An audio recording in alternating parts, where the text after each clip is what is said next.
Hi ho ho, it's me, Iso Takahata, back at it again with a new episode of the Boy Time Podcast, and as always, I'm joined by Babby and Paul.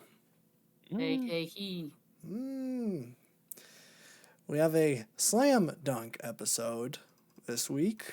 We had the Nintendo Direct, which we made predictions for last week. Some of them came true. Someone could clip last week's podcast because I said that we were not going to get a new Mario game. Granted, it wasn't a new 3D Mario game, but it was a new Mario game all the same. And I wouldn't have counted like a Mario sports game because we get those all the time, but I'm talking like a mainline Mario game, which we are getting. I guess we'll talk about that. We But could. we could. There wasn't a whole lot to talk about in the Nintendo Direct, in my humble opine. Just because I don't really play Pikmin, so I don't have a whole lot to comment. There was a big chunk devoted to Pikmin 4, which is fair. I might play it when it comes out. Just because I played Pikmin 3 and I really liked it. I don't think I ever finished it, but I did really like it. But I haven't played the first two, so maybe I should. I've heard they're fun, and I guess now they're on the Switch. They just got remastered and ported over for before the fourth one came out. I've heard though it's a little bit disappointing because one of the big fun things about the original Pikmin games is that I don't want to say implied that it takes place in like a post-apocalyptic Earth. I would say it's like almost explicitly said, just because the entire world is like there's no humans and all everything is like ruins and stuff, and like you can find real world objects and they like put in product placement, which is probably like the best use of product placement because like you can find like energizer batteries and stuff like that, which in any other game would be like completely take you out of it, like the monster in Death Stranding or something. But like it kind of like really goes to help a lot with world building, and I guess they took all of the real world product placement out of the Switch versions, just made them like generic batteries or whatever, Oh. which is kind of disappointing because there are like some times where I think product placement in video games actually works really well. Like for example, one of the most downloaded mods for Spider-Man PS4 on PC, which is confusing, is something to replace all of the billboards in Times Square with real brands and billboards, Mm. which I never downloaded it because I have not played it on the PC. But I don't know. I think touches like that can go to make realism a little more real. Oh, yeah. Make the And it's. corporate wasteland we live in Yeah, the video game world. That's what I've and always it's. said. Yippee! Especially, like, simulators, like, you have those American and European Truck Sim, and, like, some of the top mods are, like, real advertisements on advertisement Why boards, would you or want that? real truck brands, or real everything. Well, I guess real truck brands I could see. Mm. Yeah, Yeah, I don't know. When it comes to like Real truck gas driving, stations. real gas stations. Okay, I could see that too. that's still weird. See that. I love BP. I would die for the I Dynaco would Dino. die. Yeah, I Doesn't take don't. much. You just gotta float in the ocean for a while. Eventually, one of the oil spills will happen. That's true. That is true. But yeah, I don't know. Maybe I'll give the new Pikmin a shot. I should also probably play that Metroid Prime remaster because I have not played any of those games either. I don't think I've even played a Metroid game. So maybe I should do that. But not today. I'm still playing Tears of the Kingdom, and I don't even I'm like almost through getting all of the the like light route things in the underground level. Just because I want to get all of the original suits, because you can find like a bunch of like Link outfits from all the different games and stuff. And I've not had a complete set except the Wind Waker one, and I'm like, I don't want to dress like the Wind Waker one. Even though I like Wind Waker a lot, it's like the most basic outfit. It's like, give me the Ocarina of Time one, or Twilight Princess, or I think Skyward Sword is in there. I think I've only found the pants though, so I don't know where the rest of that is. But I think Twilight Princess is probably the coolest one. But yeah, so I'm not. That's the only thing I've been gaming on for a couple months now. So sorry. But I guess speaking of gaming, we can get started with that Nintendo Direct. There's only two things I thought were of note. If this were the old days, then we would be talking about everything. But let's keep it streamlined here. I thought that, I think it's pretty G-dang cool that they're remaking the Super Mario RPG.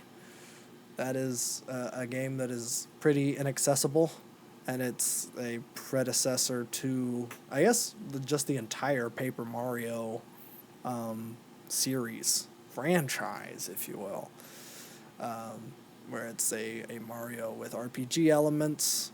There is no Paper Mario and the Thousand Year Door without Super Mario RPG. So that could be pretty cool. I like that they are keeping the original art style. That's something that people have been complaining about with this Nintendo Direct, is that they've ruined Mario. They did exactly what I was talking about last week, where I'm like, everything's too clean. We need to go back and just make it more stylized. And that is exactly what they did with both the Super Mario RPG and the Super Mario Wonder, I guess. Was it Wonder or Wonders? I'm not sure. I don't know. The 2D platformer. But it still has that like Nintendo sheen. It's very clean, but they're very stylized. I think the Super Mario RPG, they just kept the original art style, which the game was on the SNES and it was doing 3D graphics. It would be like if they remastered Donkey Kong Country and kept like the weird like hot dog fingers the same. That's exactly what they did with Super Mario RPG. They made him really short and weird looking, and I love it. So I'm a big fan of that. I think that's pretty cool. I've never played Super Mario RPG, so maybe I'll give it a shot when it comes out. Plus, a lot of people really want Geno in Smash Brothers once they make a new Smash Brothers, and I think he's only been in Super Mario RPG, so I guess it would be good for more people to know who that is, because he's like a puppet guy, I think. He looks like Pinocchio. And then I guess let's talk about Super Mario Wonder, because this is a new 2D platformer. I guess this is officially kind of, I guess this is the new 2D platformer. We are getting away from the new Super Mario Bros. Series, which is good, because I think those games kind of they were burnt. People got burned out with them. Like, it was pretty cool. The first one, it was like, oh, cool, we're back to 2D platformers. And then the second one was on the Wii, and I was like, oh, cool, another 2D platformer.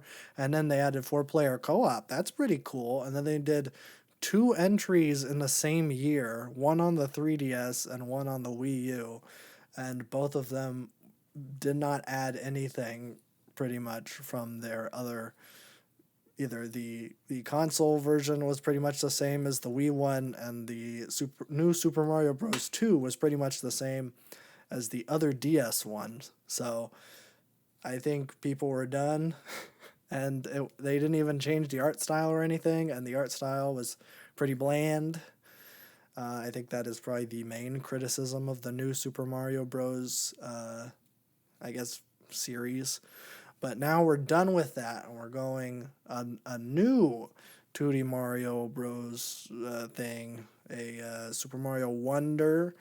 It looks weird. It looks kooky. It looks like they're taking a lot of inspiration from, I guess, the new Donkey Kong Country games, where they completely mess with the art style. Like there was one part where he can turn into like a springy guy and jump on a big Goomba, and it's like all silhouettes, and that is something that the new Donkey Kong Country games do a lot.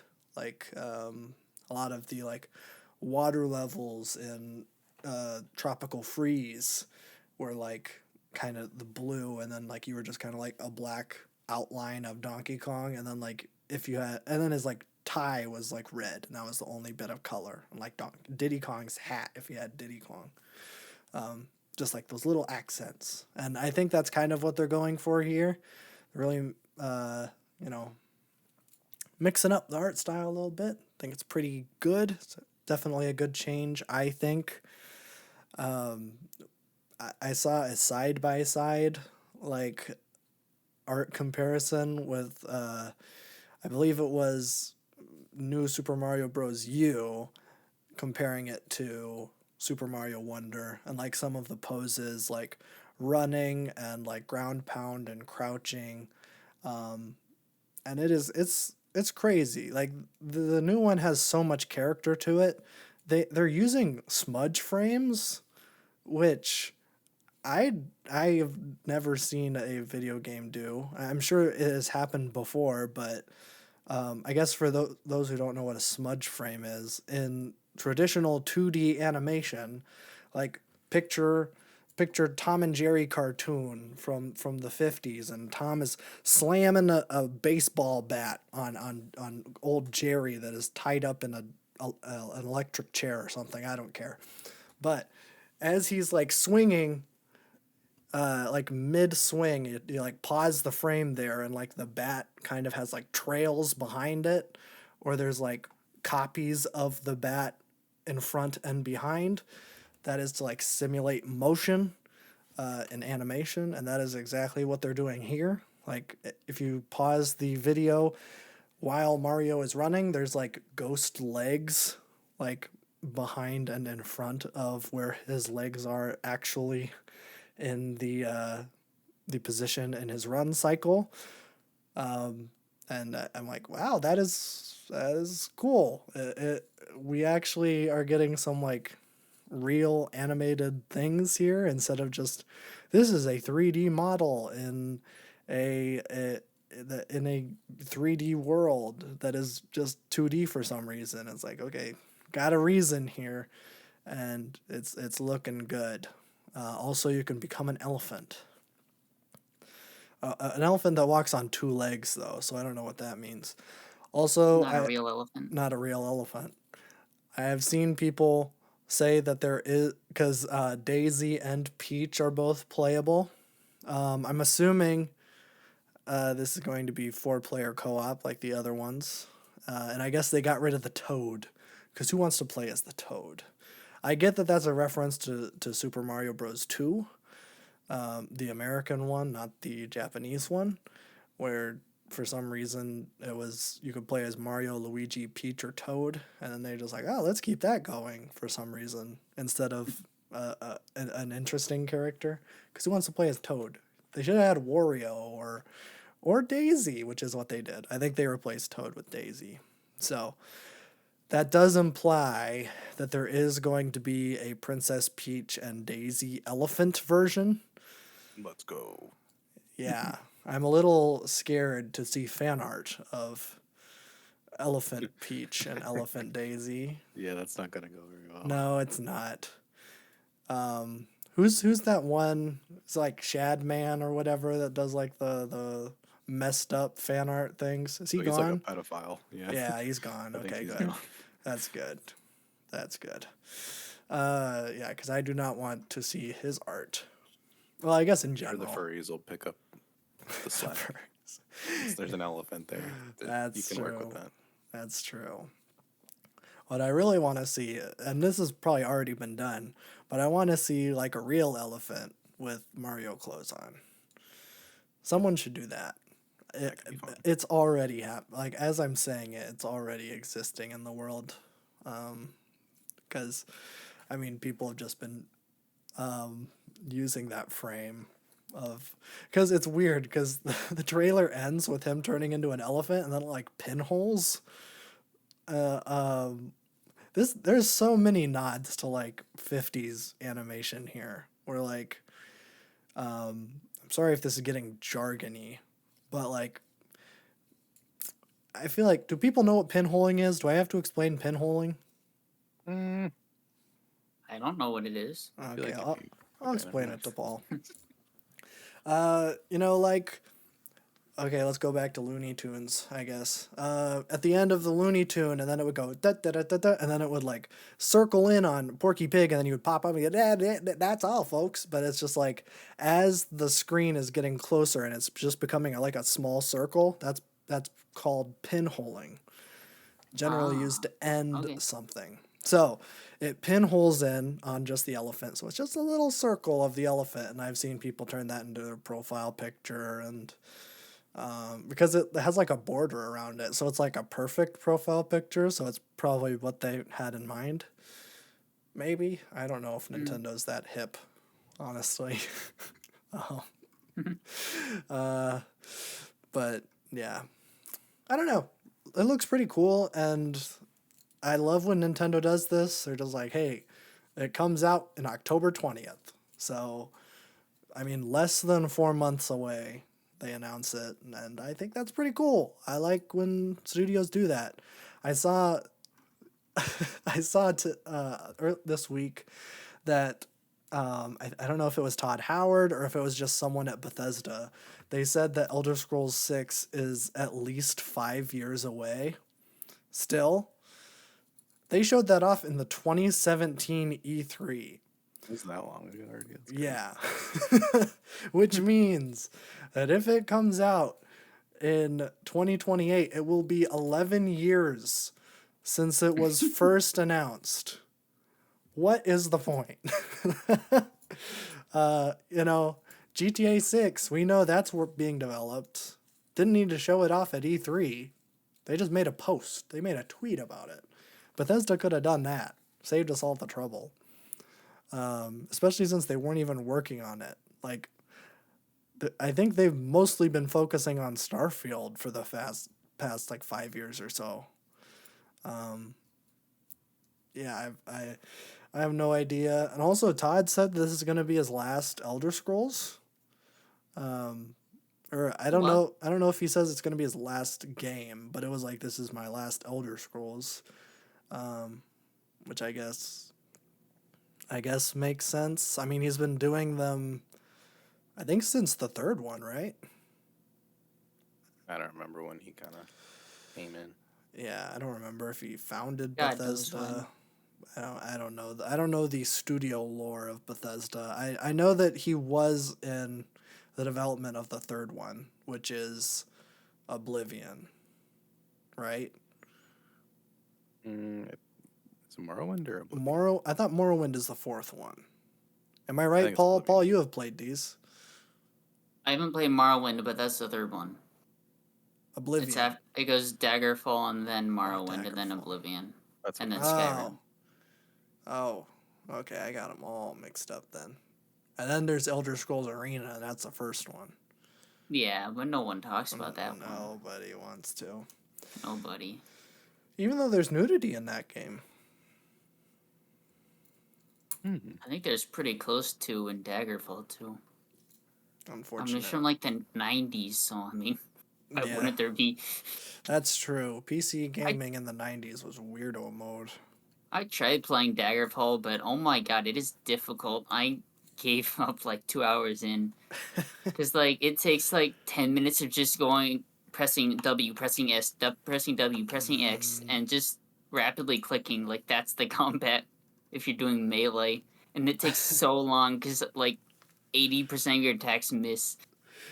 Yeah, wasn't that like... That was in the late 90s that came out, right? I think so. Yeah. I guess...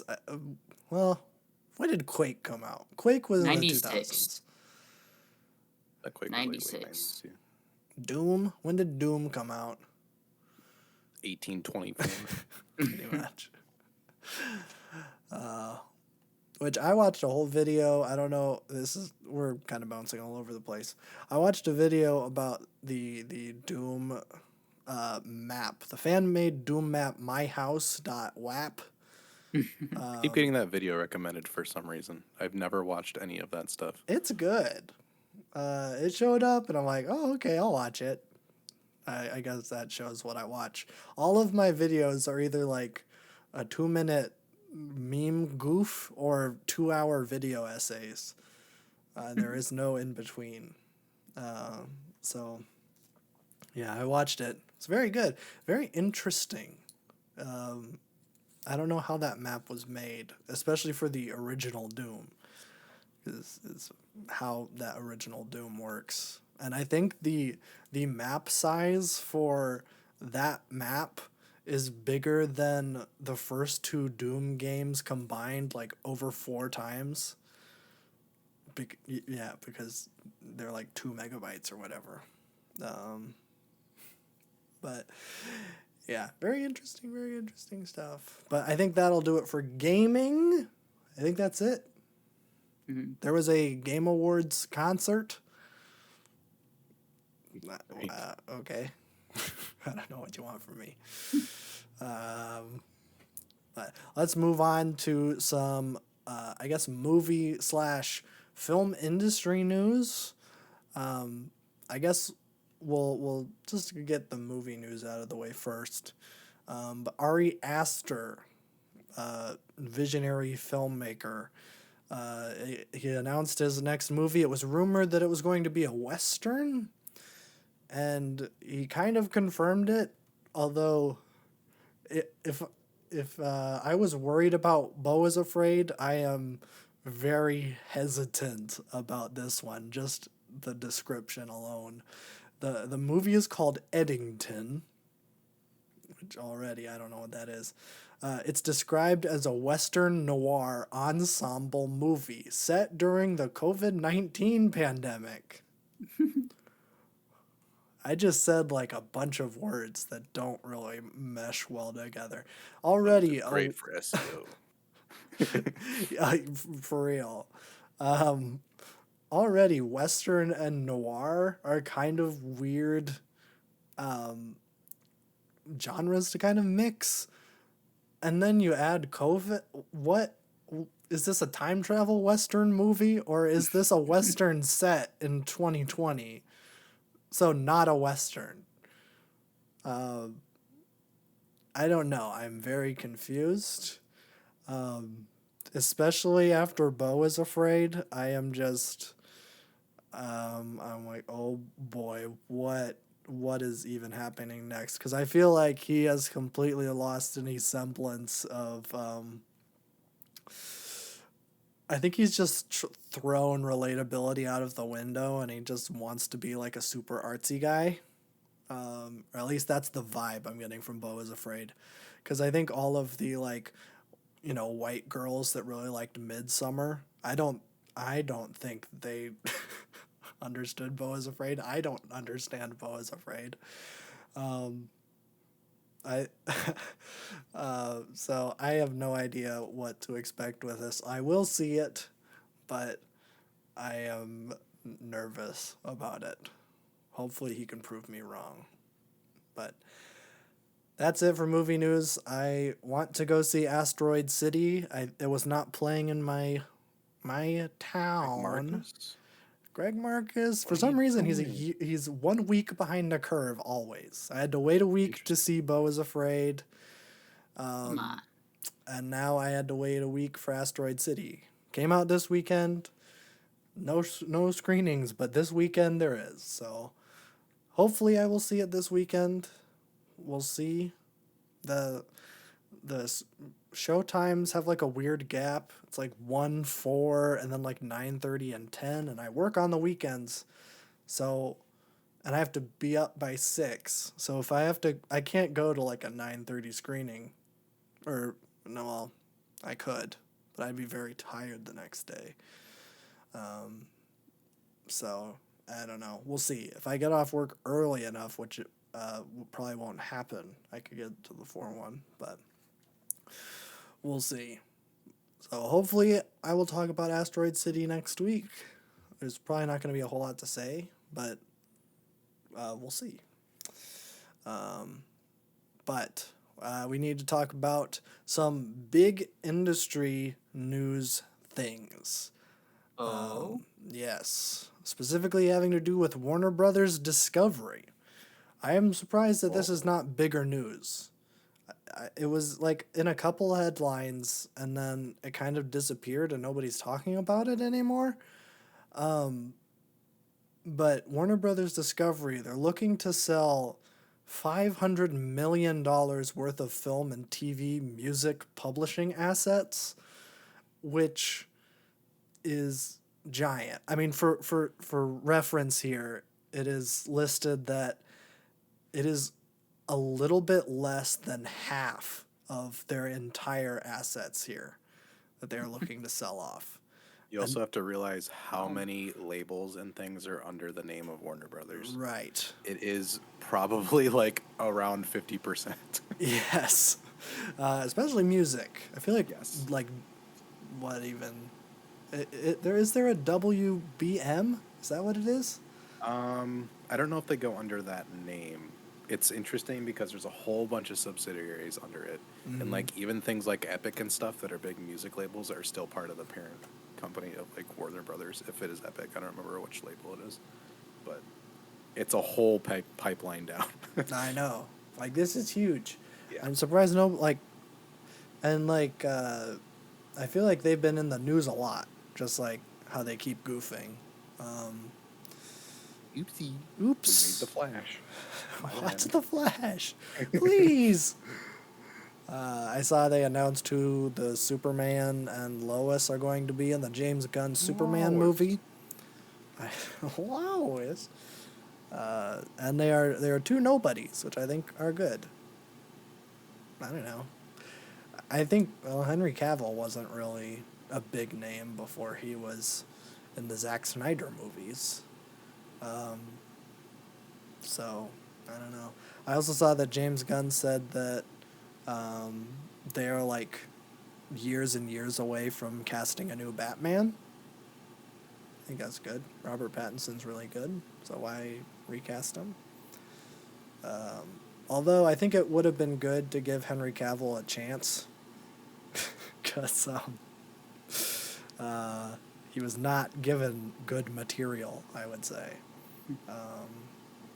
Maybe give Henry Cavill like a chance to do a real Superman movie written by a competent writer and a good director. I would say James Gunn is a very good writer-director compared to Zack Snyder, who is...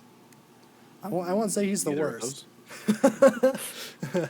I wouldn't say that he's the worst, but he isn't good. I think his most competent movie that I've seen, I have not seen 300 or his Dawn of the Dead remake, but his most competent movie that I have seen is his Watchmen, and that is almost entirely due to the source material, because he just straight up took all of the dialogue from the comic and just put it on a script. And you know the movie's good when the original author of Watchmen refuses to watch it. He's just like, I don't care. And like, I feel like from what I've heard, it goes against the entire vision. And it does. Why would you turn Rorschach into a hero? Doesn't make any sense. It's a little sus. Let's just turn Rorschach into Batman. Like this Yeah. racist. It's really racist, Batman. Really racist. In the book, that's like his whole character, is that he's just racist and he hates women. But let's just turn him into a cool detective in the movie. Yeah.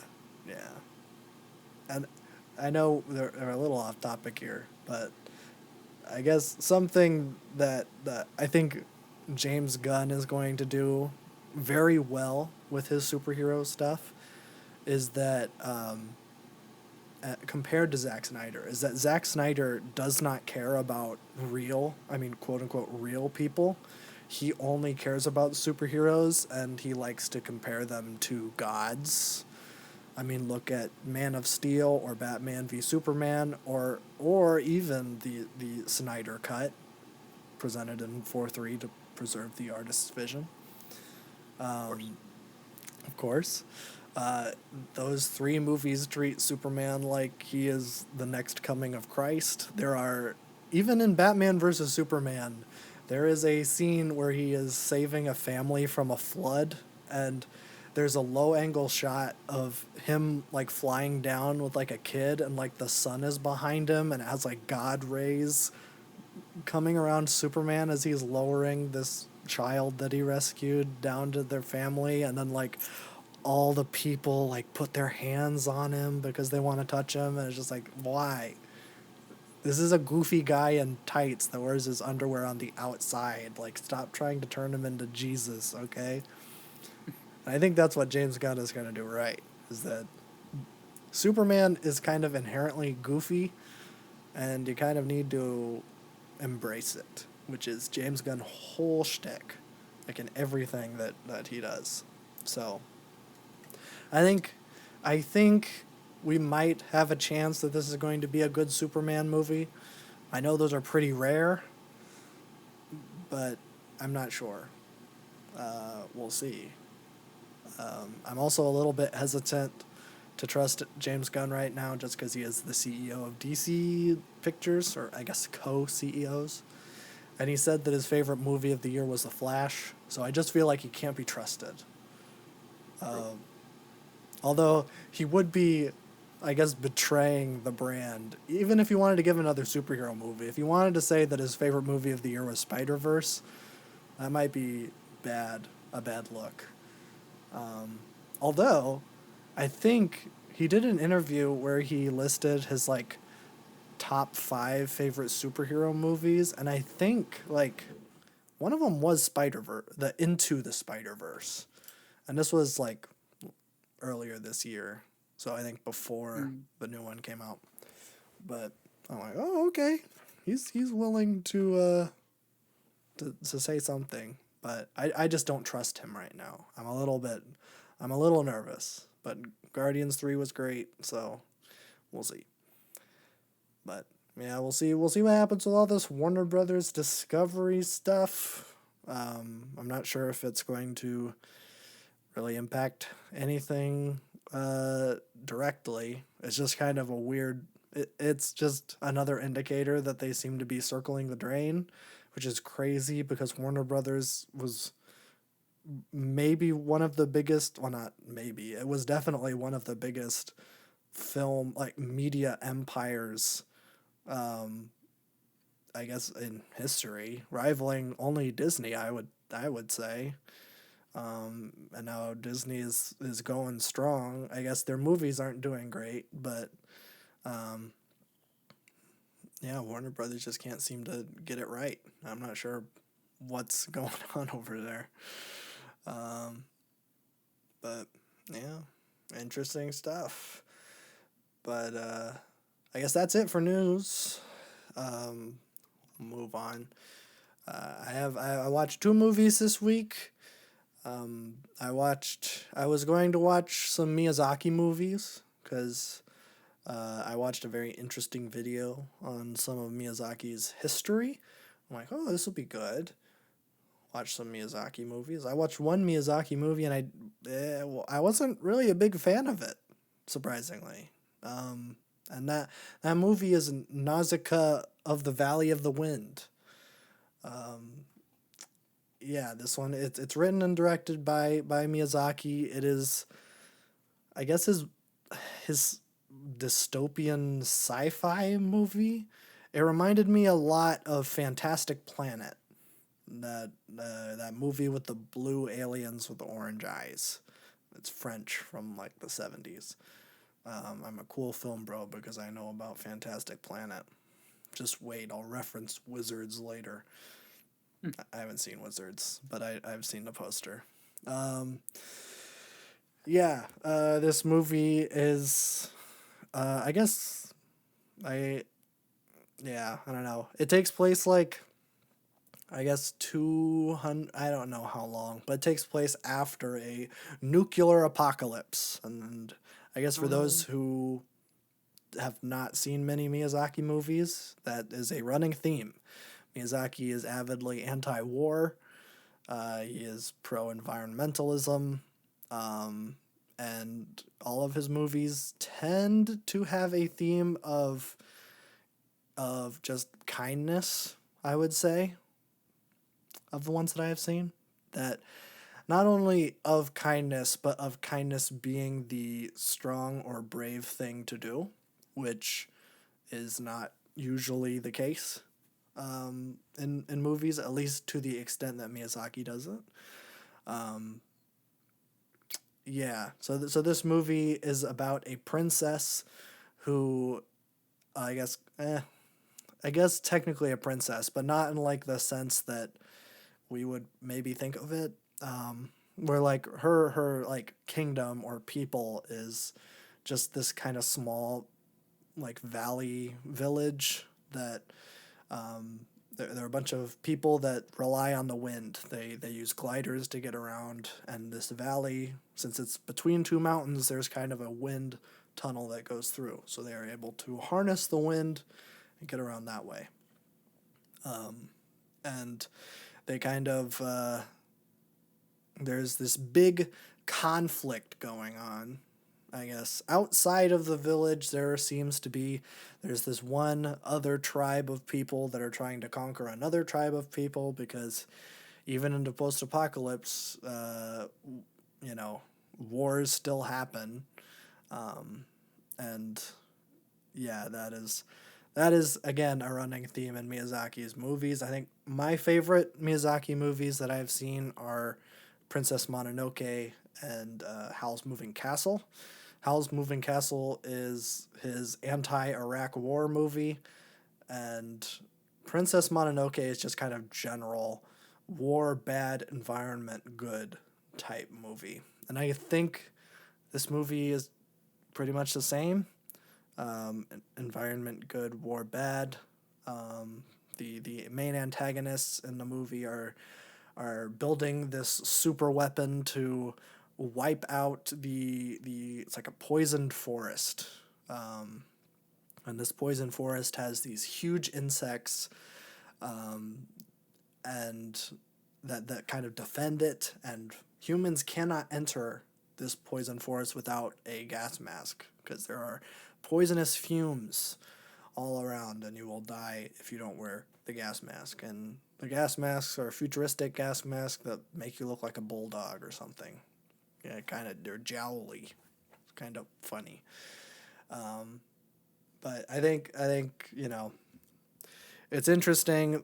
There's also the kind of architecture of the planes is also something that Miyazaki does a lot, borrowing designs from real machines of war in his animated movies, even ones that take place more in fantasy, which makes sense. For those who don't know, Miyazaki's dad, I believe he owned a factory that made rudders for planes, and this was immediately, well, he would have been cognizant immediately after World War II. Miyazaki was born in 1941 in Tokyo, and his dad, I think technically his brother owned it, but then his dad kind of ran it. So they made planes for the war. His dad was actually a soldier for the Imperial Japan Army, but I think he was discharged after refusing to fight. So that is okay. So yeah, that's all over Miyazaki's stuff. Also, a lot of his movies feature strong female protagonists, which this one does too. A lot of that is from his mother. I forget how many siblings that Miyazaki had, but it was a pretty big family.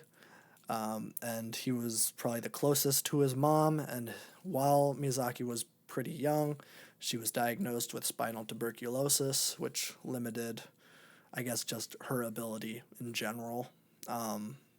And a lot of his protagonists are females that use kindness to kind of overcome these adversities that you would think would need violence or other hostile actions to overcome. And a lot of that is inspired by his mother and basically kind of putting his mother in positions in his movies where it's like, oh, if she could, walk and be more able, this is what she would be like. So it's kind of giving his mother a new life in his movies, which is very, very sweet. Unfortunately, I think this movie does it the worst out of the ones that I have seen. That's not to say it's bad, but I think in general, this kind of heady dystopian sci-fi, not really for me, for the most part. I really like Blade Runner, but there's so much noir elements in that one to kind of keep me along. There's a mystery and an investigation. I love an investigation movie. This is more or less just like, we need to save our people from the bad tribe who are building a super weapon. And I don't know. It was just okay. I don't have a whole lot to say about it.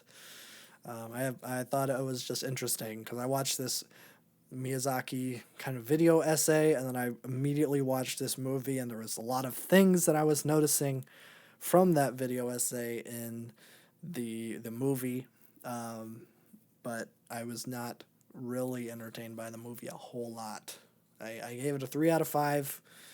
It's pretty middle of the road, but I gave it a little extra just because really the animation and everything was really great, which is not really saying anything when it comes to Ghibli movies, because I feel like that's almost a given for most of them. I think the last Ghibli movie that came out was a 3D animated movie, but it's still in like the anime style. I've never really been a fan of that.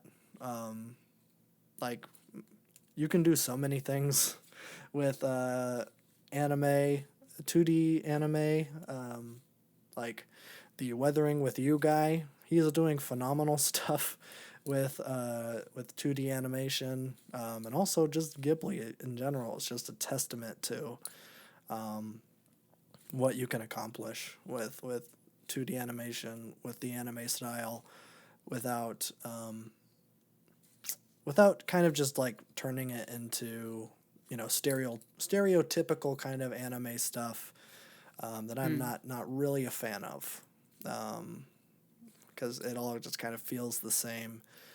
There's a lot of character in Ghibli movies, a lot of really great design of creatures, of people, and all of it is very deliberate, and it's just great. If you have not seen a Ghibli movie, what are you doing? They're all What are on. you doing? They're all on Max. When I was like, and it's actually very fortunate. Right now's maybe the best time to watch these movies because they're all readily available. When I was just starting to get into animation, just starting to get into movies like seriously, like 5-6 years ago, these movies were not on any streaming service. You would have to, like, it was to the point where you would have Back to in buy my them. day. Back in my day. Well, I'm just saying, like, Oh yeah. you'd have to buy them. You had to get digital or like physical discs. And so, like, the first time I was exposed to these movies, I was in art school because people bought the discs because these movies are so good. They bought like box sets of all of them, and I would watch them, and my mind was completely blown. I had no idea that you could do this with animation, and now they're just out there on Max. Plus, there is the Japanese version and the dubbed version, so you got both options here. But honestly, and I might get shot in the street for this one. I actually prefer the dubbed version of Ghibli movies. What? Oh, That is not the case in like every other thing, but man, they knock it out of the park with casting. Like in Nausicaa, a movie I was not particularly fond of, they cast Patrick Stewart as one of the main guys. I'm like, yo, that's Patrick Stewart. That's awesome. Like Christian Bale is in Howl's Moving Castle, and like Billy Crystal. Like they get great people, and because they're getting like professional actors, like and they just do a great job of bringing those characters to life, and that way you don't have to focus on subtitles, and with Ghibli movies you want to focus on those visuals because they're really phenomenal. But I would say a good starting place, I mean, obviously Spirited Away or My Neighbor Totoro, even though, and I might get shot in the street again, Totoro is not necessarily my favorite. It is really good though. It's and very good. It's very good. It's just it's There's the not too most, much to it yeah, it's the compared most to the simple. rest. It's a good entry. I think if I was a kid, I would have loved Totoro. Oh, absolutely. But I watched it much later in life. I watched it for the first time last year. So It brings a kind of peace that you can't get with many things. that is true. That's That that's is the true. main pro of that movie. It is very simple, and sometimes you just need a simple movie. I would say Spirited Away is also very simple, Yeah. but there's a little more to that one. There's a lot of Totoro, weirdo it's like you don't characters. know like if there's even a movie happening for like the first half of it, and you're just okay with it. So Right, right. That is true. Yeah, but I don't know. I think Miyazaki may be one of the best. Like I know he's kind of known in animation circles as one of the best directors in animation. Honestly, he's just probably one of the best filmmakers of all time. And if you are into movies and you kind of turn your nose up at animation, you're really like missing out here. Like these are phenomenal movies.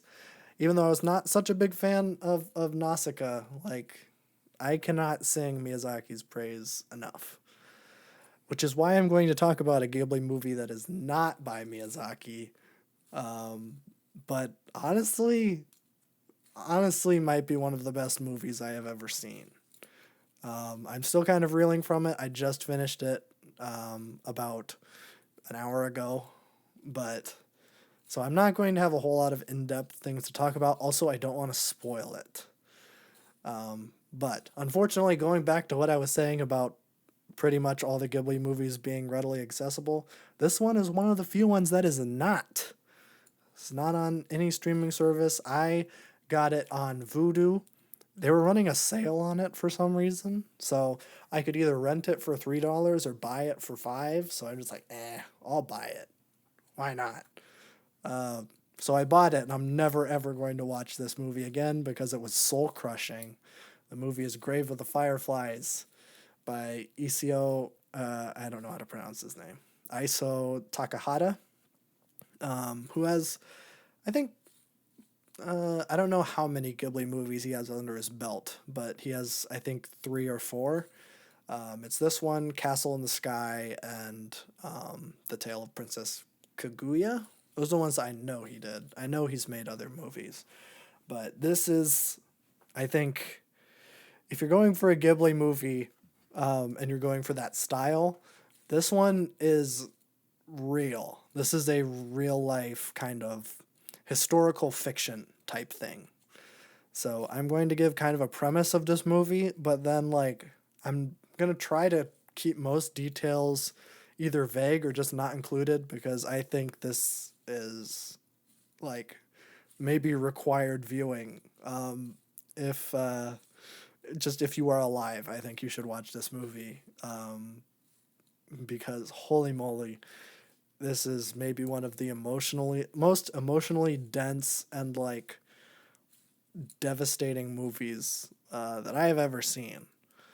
But it is a movie about life in, I don't know exactly. I don't think it's a real town in Japan, but it is life in Japan right at the end of the war. It's like 1944, 1945, that kind of range. It is so incredibly sad. I think that is just the best way to put it.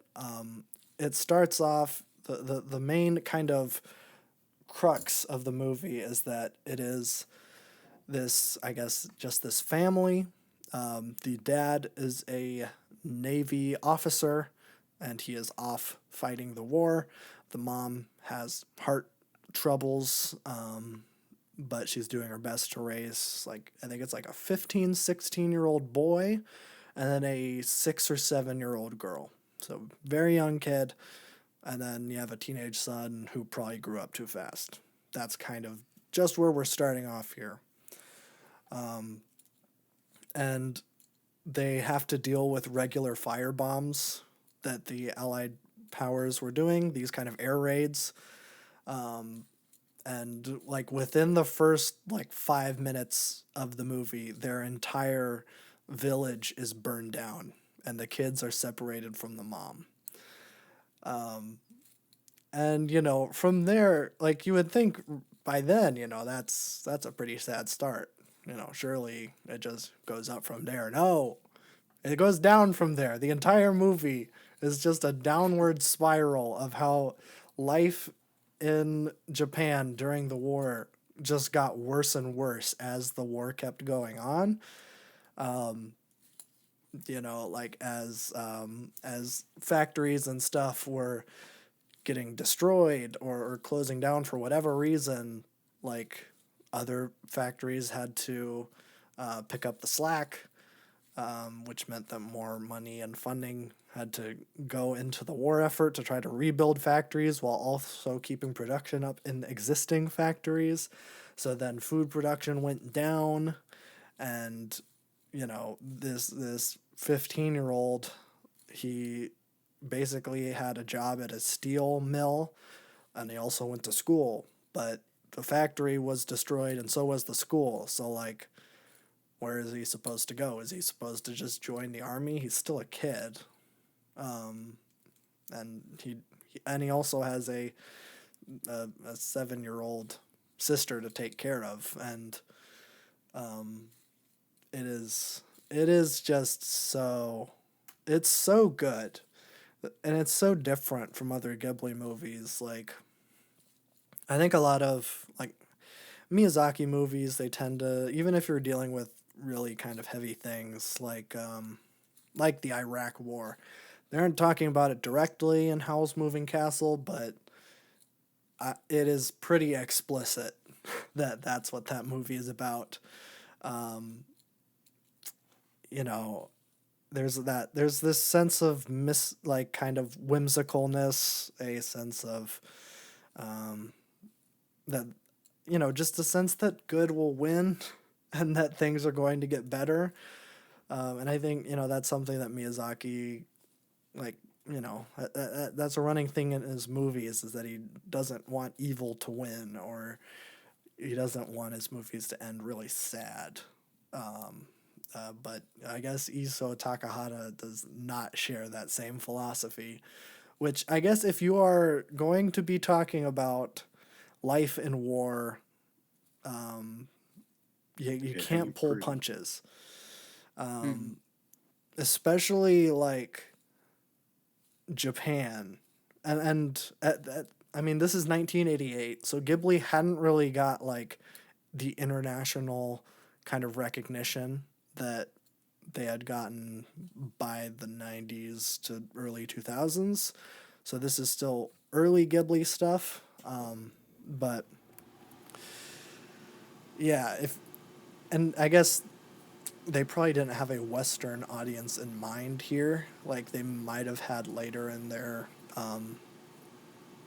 in I guess just Ghibli's existence, because their movies are pretty big over here now. I mean, you got Christian Bale and Billy Crystal and Howl's Moving Castle in the 2000s, so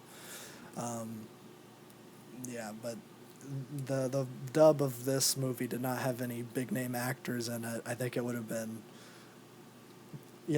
not a good career move in the late '80s to star in an English dub of a anti-American, um, like life in Imperial Japan movie, like I guess 40 years after World War II, but still that's like still pretty fresh, I guess. Like a lot of Hmm. World War II veterans were still, I guess a lot of World War II veterans were Especially still for alive. Japan, since America basically like helped them rewrite their constitution and completely change like the entire way of Yeah. life. Yeah. They're still reeling from that. Oh yeah, yeah. They still can't have a military. Uh, that is still in their constitution. Although technically they have I think it's called a self-defense force, Yeah. and that's how Yeah. they get over that. Oh yeah, they. Fun fact: the defense force actually made an anime to try and get the Of course. Japanese to join it, and That's awesome.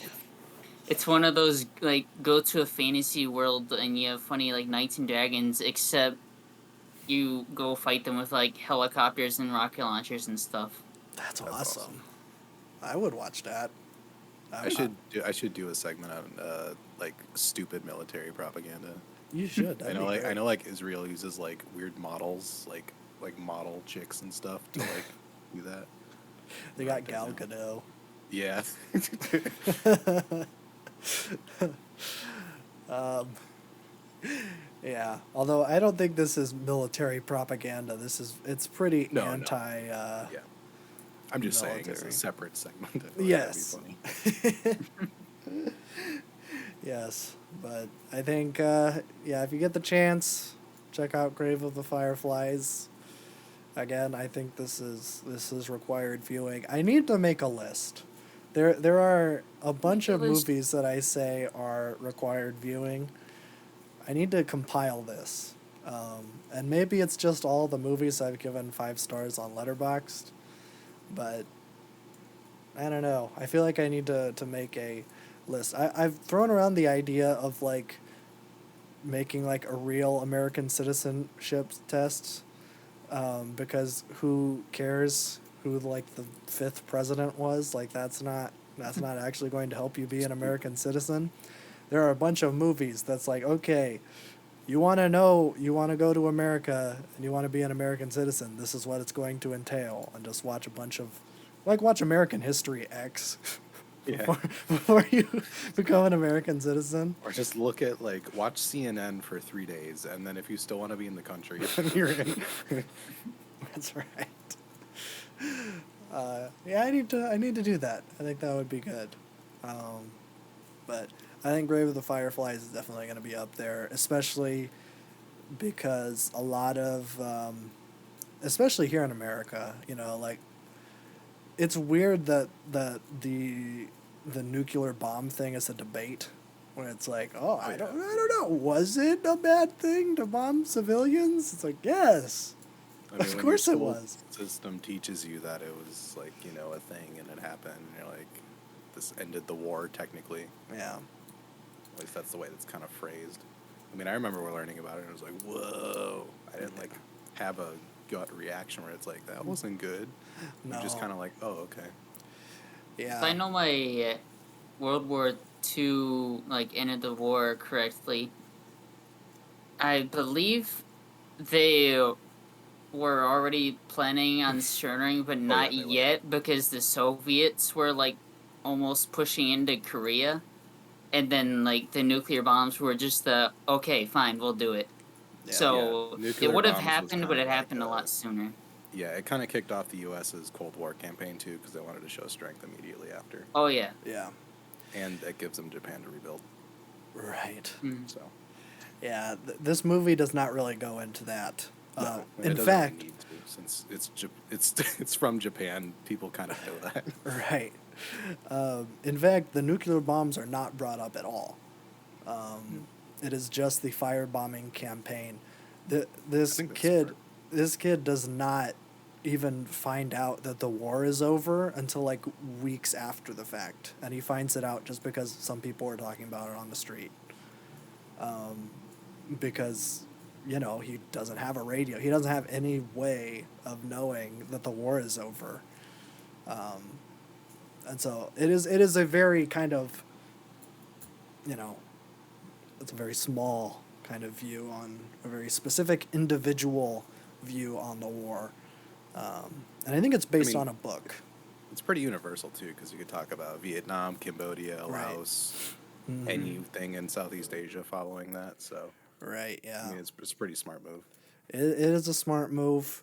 The, I will say they aren't brought up explicitly, but in the first firebombing thing that burns down their village, they bring up that it was that city and one other city that were completely destroyed by firebombings. And the imagery that they use of their village being burned down, I forget what the guy's name is. There are like a handful of photos that survive the immediate aftermath Oh of, yeah, I forgot that guy's name. I think Nagasaki he was Yeah. in. Yeah, photojournalist, worked for a newspaper. He was, I think, on his way to work, and the nuclear bomb hit. And he lived on the outskirts of town. I think he was riding his bike into work, and the nuclear bombs hit. And he took photos. I think only 5 or 6 made it out because he didn't have a dark room. He didn't have any way to develop these photos. He was developing them in the river. So there aren't very many, but I had just written a paper on this, like as I graduated this year. It's my big kind of senior thing. And I spent a long time talking about that guy and looking at those pictures. And they used imagery from those pictures in this movie and the initial firebombing. I'm like, oh, that's very smart. This movie is very, very smart in how it does everything, how it talks about these issues. And it's so weird seeing the Studio Ghibli logo, the Totoro thing pop up, and then just this incredibly devastating movie. But yeah, so it's definitely worth renting or buying. I'm glad that I own this, but I'm never ever going to watch it again, at least for the foreseeable future. I can't imagine wanting to put myself through that again, but I think it is something that people should. It's important. So yeah, it's like Googling pictures of Emmett Till's face or something. It's like you have to see it once. Just That's all so you that, need because it's like it don't go away after that. no, yeah, exactly. I don't think anyone can come out of this movie and be like, I don't know. It's There's like two that. sides to every war. It's like the Anthony Bourdain quote where it's like once you realize like what Henry Kissinger did to Cambodia, like you'll never want to stop punching him in the face or something. I don't know much about Anthony Bourdain, but I do kind of respect him for that. But yeah, that is all I have to say about these movies. I of course gave that one a 5 out of 5. I think this is my first 5 out of 5 of the year. Yippee! We'll see. We'll see if that changes. I think there's potential for Across the Spider-Verse to go up, depending. I left a half star. See how it finishes. But I think that is it. That's it for 5-star movies. I don't think I've seen any others. So yeah, definitely give it a watch. I think I'm gonna watch Princess Kaguya for next week. Done by the same guy. It came out a year before he died, so I don't know. I don't know what this one's about. It looks like a completely different art style. It looks kind of sketchy. Like there isn't a whole lot of color to it. Just kind of like line work. At least based on the posters and the stills I've seen. So I don't know. Looks like he makes some weirdo stuff, and I'm into it. So yeah, but I think that's it for stuff. That's all I have for teasing next week. I really don't have any idea what I'm gonna be doing. I've been working a lot this week because I'm basically a sub for someone, and the person took the whole week off. So I've been working. I work every day except for Wednesday. So I've just been very, very busy. But we'll see what happens for next week. But that is all I have. I will pass it on over to James now. My segment's gonna Jameson, be super happy and awesome. Awesome. let's go. Great. Decent week for music, although I do have a Swans album to talk about. Oh, So nice. big week for music. So I'm gonna get everything that's coming out of the way real quick, and then we'll dive into that. Um, so Alchemist just announced this week he's got a new EP coming out this Friday, Flying High. Um, Features on that we got Earl Sweatshirt, Billy Woods, Boldy James, Mike, Jay Worthy, Larry June. It's gonna be very good. Alchemist never stops making stuff, Yeah. so this should be fantastic. So I will talk about that next week for sure. I'm glad we're getting another Earl Sweatshirt and Billy Woods collab, because the one time they've done it, or one or two times they've done it, it's been fantastic. So, so that's coming. Lil Uzi Vert's finally dropping their Pink Tape this Friday. Cover's atrocious. I don't know why they started to do this trend where they just find random IG artists and they're like, yeah, that's the cover, because most of them are pretty bad. The one they finally chose was decent, but I still don't like it. I might listen to this. I don't know. I mean, I only listened to Eternal Take because there was so much hype surrounding it. There were a couple good songs on it, but it's not one I go back to ever. I think that was one of the more hyped albums of the 2020s and didn't really deliver for most people. But I might give it a shot. I don't know. The cover's giving Eminem revival vibes, which is not really a great thing.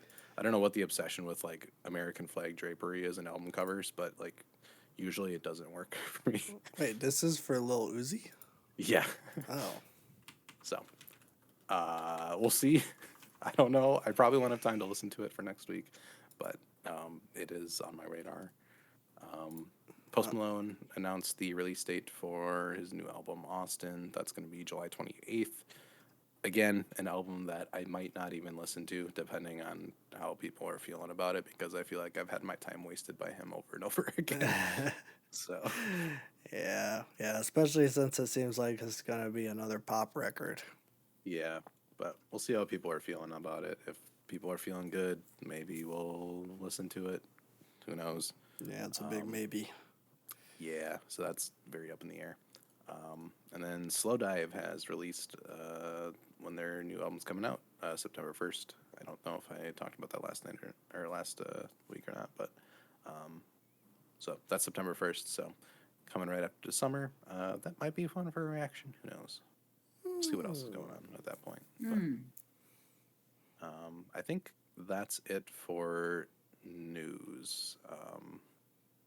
Apparently, Olivia Rodrigo has a new album coming. Drake announced a new album called For All the Dogs. Awesome. I need him to stop naming albums.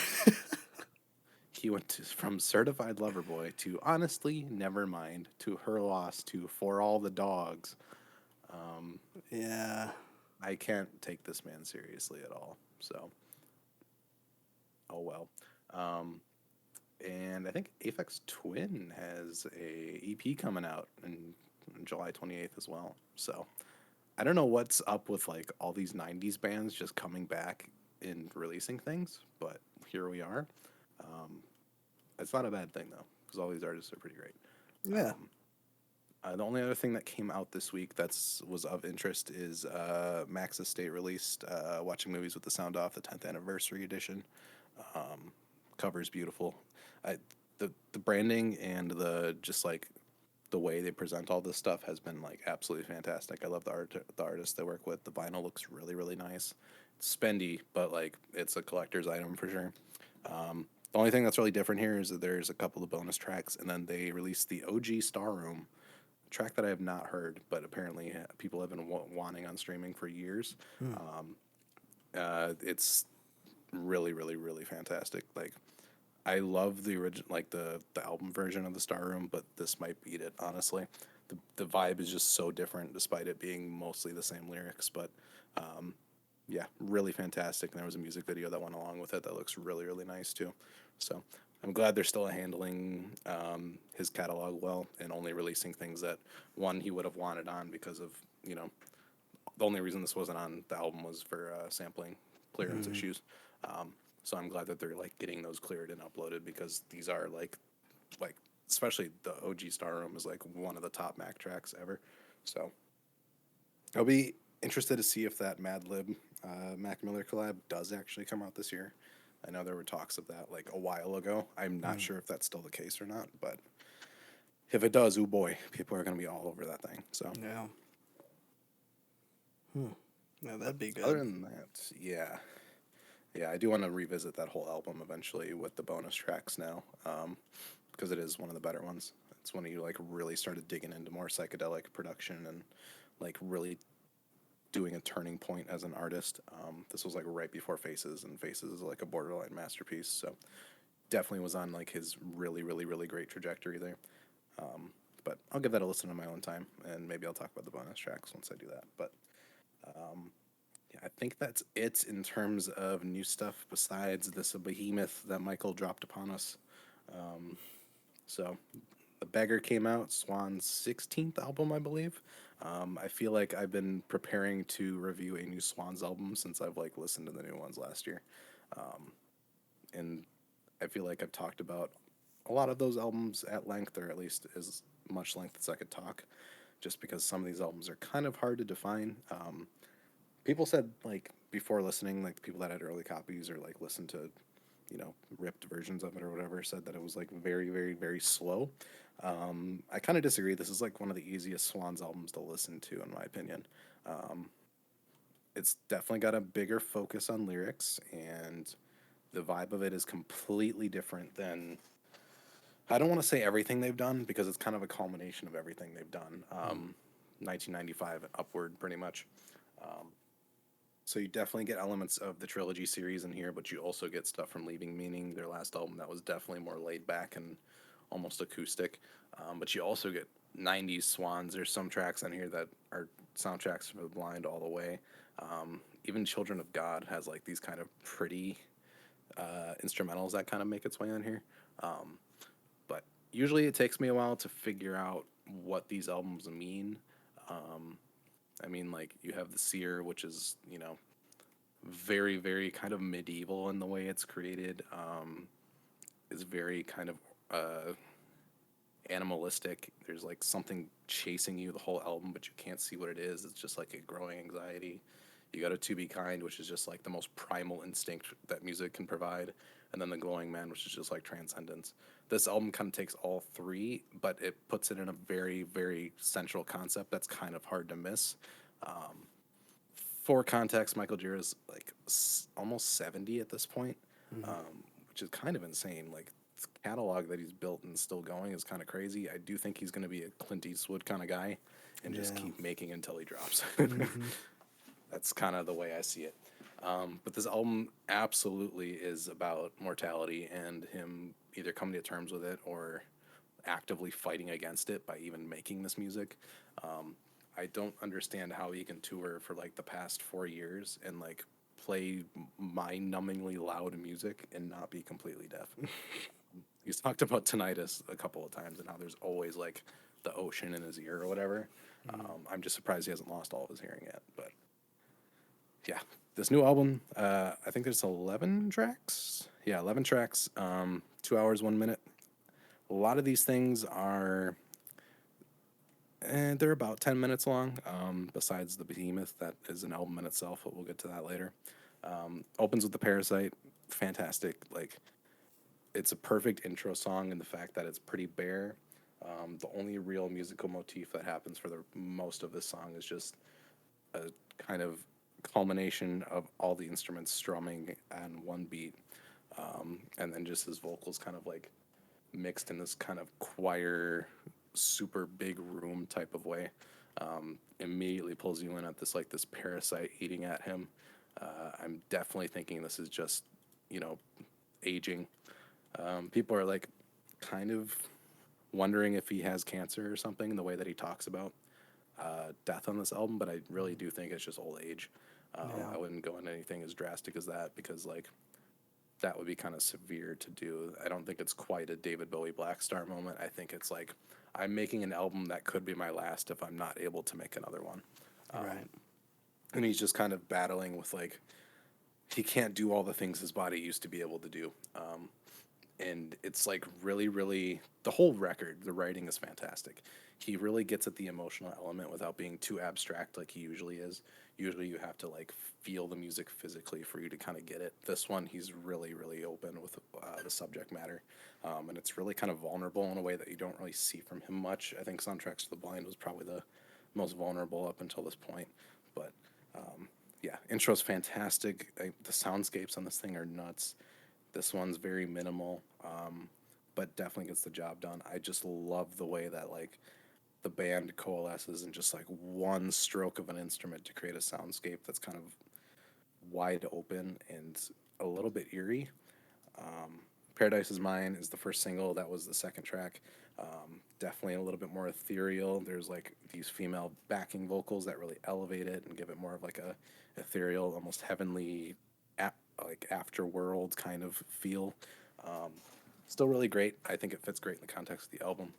Definitely my favorite single out of the two. Los Angeles City of Death, again, pretty good. This is definitely like a Great Annihilator type track. Pretty straight cut forward in alt rock, which is still pretty heavy for them. But once we get past here, this is where it gets really strange. I was expecting this thing to be brutal, which is to be expected with a Swans album. But they come across like really, really, really beautiful on this record multiple times. Like you got xylophones and stuff entering here, and there's multiple songs in a major key, which I don't think they've ever done besides like a couple of songs in the '80s. But the instrumentation is just amazing. It's fantastic. It sounds so blissful, even though he's like talking about like his ultimate demise in the first person on this song.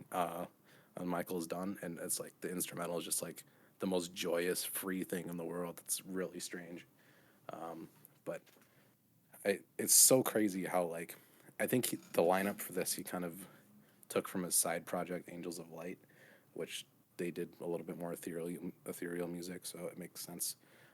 But Ben Frost also helps on this record. He'd made the soundtrack for Dark, which is definitely a related theme on this thing. They both give off this like kind of weird, almost it's still abstract, but you can pick out themes if you pay attention. It just gives a really cool ominous feel to everything. But yeah, the next couple of tracks are like really kind of major key and feel a little bit off, but they feel, I mean, they sound amazing. The more I've listened to them, the more I like it every single time. And then you get to the title track. The title track is 10 minutes long. You definitely get the more ominous Swans back here. This is what they're known for. The bass groove on this track is amazing. It feels like a noir film almost in the way that it's like got this really kind of dark and moody feel to it, but it's still ominous. Michael kind of goes into his very creepy kind of vocal style. And at one point, just like does the weirdest scream in the middle of the song ever. um, but the energy on this one is great. I think people are saying this album is slow because there is no like minute long crescendo builds or like pummeling of instrumentation through headphones. It's all very nuanced, like intentionally pieced out music that like definitely enters in different elements when it absolutely needs to. So with listening with headphones or loud on speakers is perfect for this because you can get all those little subtleties as they come in, and it really adds to the storytelling of it. So fantastic. No More of This could easily be the band's last song. I believe on the vinyl version, this is the last track, which is definitely not giving me confidence of another Swans album coming because this sounds like a Swan song, no pun intended, for this group. So, but absolutely gorgeous song. Like, I don't know how he put this right in the middle because this would be like a gut punch if you put this at the very end. Ebbing is fantastic as well. It kind of goes back to the glowing man kind of formula, where you kind of get a very, very, very slow build with atmospheric stuff, and then the song slowly builds into kind of this overbearing, like whirlwind of ethereal sound that makes you just kind of feel like you're floating. Um, Really, really, really fantastic. Uh, why can't I have what I want all the time? Any time that I want. Gets back into the more eerie stuff. Again, like this really cool bass lines that drive this album are fantastic. Um, I wish they would play more with these kind of things because it gives such like a very cool dark atmosphere rather than like a more off-putting one. Because you can definitely groove to these things. Um, that and the backing vocals added to this is like really great as well. It gives this kind of like there's elements of this album that sound like The Wall to me, where it's this kind of like play and character, and they kind of add a little bit of stage show and theater in there, Mm. um, just a tiny bit, and it's really, really, really good. It's like these like skeletons like enticing someone to come to the underworld, or like the skeletons you'll see in Disney movies that kind of dance around and do funny stuff. It kind of feels like that. um, but that was the first disc. That was a majority of the album. But you have to remember there's an entire mini album in this that's 44 minutes long. Um, so the Beggar Lover 3 is like this album was really great up until this point, and then once this happened, it completely just like I don't know. I can't think about this album the same way after this. Um, this is like their third longest song I think they've ever made. The two longer ones being I think both live songs. Um, but this song includes I think I don't have a number, but I'm gonna guess 10 to 12 reused passages from past Swan songs. Um, his wife and his kid are on here. Um, and the thing it definitely reads more like a David Lynch movie than a song. These passages kind of come and go randomly, or so it seems. I think the song is meant to portray actual death, and the stage is going to it because there are ones where it's like you can pick out these like past songs from the group in a different recontextualized zone, and it gets really kind of eerie because the context is different, and it feels like a callback and a send off at the same time. Um, but it's very there's a fog of war around you the whole time. You never know what's going to happen. You're on edge all the time, and there is no big crescendo build in this track like every other long track they usually do. So some people might not find that appealing, but there are sections of the song that like a groove sets in, and it's pretty nuts. But his wife kind of comes in like 4 minutes in and does this kind of mantra and like a really monotone, emotionless voice. Um, it it's so offsetting and creepy. You get these different instrumental builds. Um, the lyrics are like about him closing his eyes and going to sleep, in kind of a sing-songy like child nursery rhyme form. And eventually, baby noises start coming in. His daughter comes in and sings like a fairy tale song. It's like the Knick Knack Paddywhack song. Uh, she comes in and does that, or like this really really chilling instrumental. Um, it is an experience. I've never even after listening to their entire catalog, there are a few songs like this one where it's like, oh man, you've just encompassed your entire life and musical career in 44 minutes, and it's not necessarily a happy ending. It is one that is like tortured and off-putting and confusing. Um, but I mean, you get these beautiful passages. You even go back to like "Helpless Child" on Soundtracks for the Blind. They bring that drone back at like 7 minutes in. And anybody that's like listened to their whole catalog, I think this album is definitely one that like you could go to after you've listened to like their big albums, because otherwise this song isn't gonna hit as hard. Because when you hear that drone, it's like, ooh, that takes you way back to that song and the feelings that that song gives. You have parts of the glowing band here that feel like they're like larger than life. Um, it just encompasses everything. It's kind of insane. But yeah, incredible, incredible song. This could definitely be the closer. The Memorials closes it. Still a pretty good song. I if anything would change about this album, I would swap the Memorious with No More of This, and I think it would be absolutely perfect. Um, just to give that added emotion at the end with the kind of beauty of No More of This instead of the more kind of eerie and honestly like loud song that the Memorias is. That's the one I go back to the least so far. But yeah, overall, this thing is absolutely incredible. This could definitely be their last album, and if it is, it's not a bad thing because this would be a perfect send off. It's definitely a Moonshaped Pool situation with Radiohead where it's like this is a perfect send off if you choose not to do anything else. But knowing him, I think he's going to keep making until he just drops over dead. Uh, he's definitely going to be doing the 90-year-old Clint Eastwood thing, Or the until he goes Miyazaki deaf. thing. Or the Miyazaki thing, yes, to call back to earlier. Um, but incredible, incredible experience. This album is very different than I was expecting it to be, but I was pleasantly surprised. It definitely took a couple of listens to tracks to kind of like, because the first time you listen to it, you're like, whoa, this is very different. I don't know how to feel about this. But the second time, everything just made complete sense. So fantastic. I feel really bad for Billy Woods because I feel like I give him like the second best album every single year. There's always one thing that beats him out. um, but this thing is probably going to beat him out for sure. Um, I need to listen to it more. Obviously, it just came out. It's 2 hours long. It's definitely not the easiest thing to review right away. Um, but amazing. I mean, even down to the album artwork. Like I haven't listened to my vinyl yet, but even the album artwork of just like the different body parts and like how he talks about his alcoholism and like things that kind of start failing as you get older. It all just kind of completes the whole package of this record. So amazing. I would definitely recommend listening to some other Swans albums before listening to this, just to get the full effect. Um, but I mean, if you like The Wall and you're into more noise rock, I feel like this is a perfect combo for you because there are a lot of like The Wall moments on here. Surprisingly, I feel like they never pull influence from areas like that. But yeah, fantastic, amazing. Um, it'll be hard to beat this year, that's for sure. I don't know if there's anything even projected to come out that would be better than this for me. Um, but we'll Well, see. let's save all judgments until after the new Post Malone record That's comes out. true. I need to wait until after the Post Malone record to say that for sure. He Yeah. could drop the best album known to man. We don't know. We It's don't know. possible. Travis Scott hasn't dropped Utopia yet. Oh, that's true. That's true.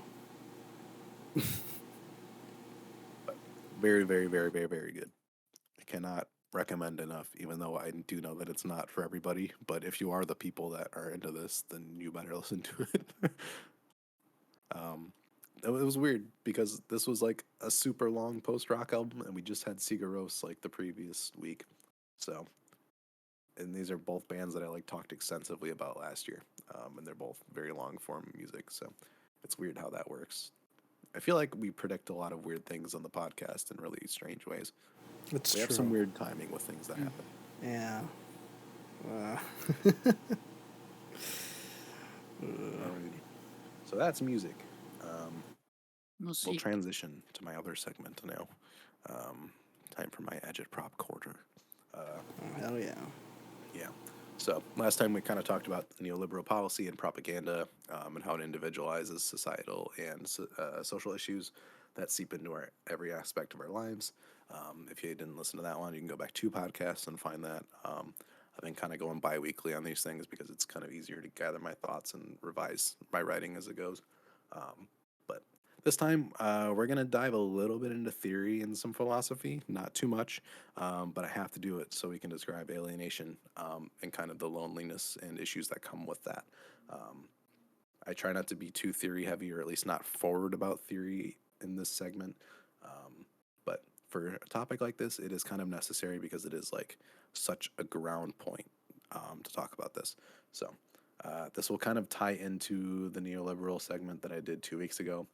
And then my next time I do the segment will be advertising, and this will kind of be this little trio of things that all kind of tie into each other. So I'll kind of hint at that at the end here. But alienation is a Marxist term. It's the process whereby the worker is made to feel foreign to the products of his or her own labor. A little passage from Marx here. I'm going to be taking a lot from. Sorry, this is a big old annoying title. I don't know. I think this text was actually found later in his after he was gone. But I'm going to be pulling from the economic and philosophic manuscripts of 1844 as well as some of Capital for this. So he says the creation of commodities need not lead to alienation and can indeed be highly satisfying. One pours one's subjectivity into an object, and one can even gain employment from the fact that another in turn gains employment from my craft. In capitalism, the worker is exploited insofar that he does not work to create a product that he then sells to a real person. Instead, the proletariat works in order to live, in order to obtain the very means of life, which can only be achieved by selling his labor to the capitalist for wage, as if his labor were itself a property that can be bought and sold. The worker is alienated from his or her product precisely because he or she no longer owns that product, which now belongs to the capitalist who has purchased the proletariat's labor power in exchange for exclusive ownership over the proletariat's products and all profit accrued by the sale of those products. So I'm going to break that down in not fancy Marx language, because there's like a ton of jargon that comes with this stuff, and I find it actually kind of hard to explain now that I'm so deep into that stuff. So this is a good exercise for me to put it in normal person words too. But first off, just to get it out of the way, capitalism did not invent alienation, but it just created new ways of alienation that didn't exist under the feudal system. This is not saying that the feudal system is better. This is just saying, how it evolved. Alienation basically means that there is a rupture or a hole where there shouldn't be. And it's not just a feeling, but it is definitely felt. There is a real material relationship that is at play here. We can actually break down production and see how it alienates us from four things. Those four things being nature, work, others, and self. So nature holds no value except as a resource of which to extract resources of capital. Marx's view of nature is a little bit different than what we would define as nature. He is a philosopher. It includes the environment and animals, but it also includes human nature of transforming and the natural world that is transformed. And as commodities enter through capitalism, it can fracture this relationship with humans and nature. It disconnects from the self, as in you aren't here just to be human and explore and learn whatever it is you desire. Instead, you are a replaceable cog in a machine with the sole purpose of producing profit for a faceless company or capitalist. You virtually have no say in what gets produced, how you produce it, etc. It isn't always this comically depressing or black and white as this. You can still have relationships with coworkers and bosses, of course. It's not like you're just one person and everybody's your enemy. You can enjoy your work and get some kind of, fulfillment from that to some extent. But this isn't the case for, around 80% of workers. And a big reason for this is meaningfulness. So meaningfulness is kind of the feeling that you are contributing to something useful or valuable. If you tell yourself every day that you're going to your job to produce a product for people that will help people, it's a lot easier than just saying that you're providing profit to a capitalist and getting not much in return. So others, people are often seen as competition as you compete for resources, wages, attention, job positions, etc. That, or there's someone like your boss who has a great power over your life, which can make for some awkward relationships. And finally, it alienates through work. We turn ourselves into commodities when we sell our labor power to our employers. Being interchangeable means you need to be competitive in the labor market against your fellow worker. And there are fewer jobs than people to fill them, which also adds to the competitive nature of it. To kind of further explain this and just do a little bit more of theory digging before we get into how this applies to people nowadays, even though he was able to predict this in the mid 1800s, which was kind of crazy. But we're going to do a breakdown of the capitalist mode of production a little bit to explain. So as workers, you make something. It doesn't matter what it is. They do their job and get paid a wage in exchange for their labor power. It doesn't matter if you're getting paid $10 or $100 an hour. Workers produce more profit than they are paid. This leads to one of the cornerstones of Marxist theory, which is surplus value. Surplus value is the excess value that workers create. The surplus goes to the capitalist who pockets the profit of the workers' labor, therefore exploiting their labor.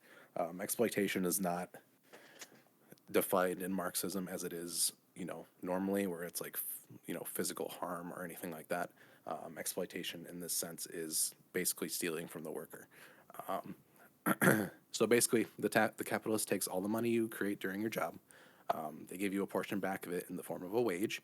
Doesn't really matter if it's hourly, salary, commission, etc. Then they pay the expenses needed to keep the company going, and then they pocket the rest, all from your labor. There is no physical labor from the capitalist in this system. So let's say you make $50 an hour. This might not be so bad for you. You can kind of ignore this exploitation because you can buy your little treats and trinkets that keep you kind of satisfied. But this does not change the fact that you are still an interchangeable cog. So being that cog doesn't really inspire much confidence in what you're contributing to society or the world, and in a way kind of removes the human element from your life, and we'll talk about that a little bit later. This competition and exploitation can also kind of breed predatory and greedy behavior. So under capitalism, work is also often compartmentalized. So let's say you have one or two tasks in your role, and you often don't know about the big picture of your labor. So, for example, if you wanted to make shoes for a living, you would most likely get hired to make one or two parts of a shoe and probably won't be taught about how to create the other parts of the shoe that would be designated to other workers. This is different than production, say, in pre capitalist feudal societies, where a maker would go through and produce all parts to make that shoe, and then they would then exchange that shoe for another commodity or item, bread, whatever they need. But in capitalism, you probably wouldn't even see the end product of your labor. You do your two parts, you send them off into the ether. Other workers do the same. Magically, this production happens, and the finished shoe is let out to the market. But you will never actually see that shoe, let alone be able to profit off of it or even use it as a functional item, like the capitalist does. So, by doing this, we are further alienated in the way that we are kind of interchangeable and kept away from the other workers who build a different shoe part than you. This also makes it so you can do quote unquote unskilled labor, so you're incredibly interchangeable. So, this in turn kind of alienates us from ourselves and those around us further. So, this sounds very evil right now. This isn't some evil plot. Your boss can still be nice to you, but under capitalism, the competitiveness of the labor market is kind of built in. So, you may have friends with a coworker, but if someone's going to get fired, you'd probably want it to be them. And these contradictions naturally kind of drive us apart from other humans. So, what's the biggest thing you're thinking about when you're at work? Not being at work. So, basically, as we work more hours and stay ever connected to the office from our phones and computers, this kind of applies more to corporate work. I have email on my phone, my computer, everything. I get it all day, every day, even when I'm on vacation. So, for example, this kind of seeps into like all parts of our lives. So, for an example, if you get an hours increase without a pay increase, that can result in less free time that could you be used socializing or doing literally anything else that you want to do. And the inverse, if your hours decrease without a pay increase, then you have less money to spend on entertainment, groceries, gas, anything you need to live. Essentially, you are a commodity for more hours of the week than not. We're expected to work, 8 hours a day, 5 days a week. Of course, this varies on your profession. But in the time that we're not working, we're expected to rest, stay healthy, have relationships, meet new people, have hobbies, do chores, go outside, whatever. Also, keep in mind that after expending our energy, mental or physical, for at least 8 hours a day, the remaining hours of the day are often used to recharge for the next day of work instead of doing a lot of the things I just listed. So, on top of this, we can go back to last week with neoliberalism. So, if you can probably this is pretty recent because of COVID. You'll probably recognize a lot of mainstream media outlets talking about loneliness. They'll often kind of take a neoliberal stance on this and say that it's up to the individual to kind of solve that problem. So, as we talked about last time, neoliberalism kind of individualizes societal issues and removes working class concessions and programs. So, it's kind of a funny side point, but this also births things like this grind set, where these influencers and people that want to get you to buy programs telling you to just work harder and longer, and eventually you'll make it and you'll be successful with lots of friends and connections. The grind. These things kind of pop out. The grind never stops.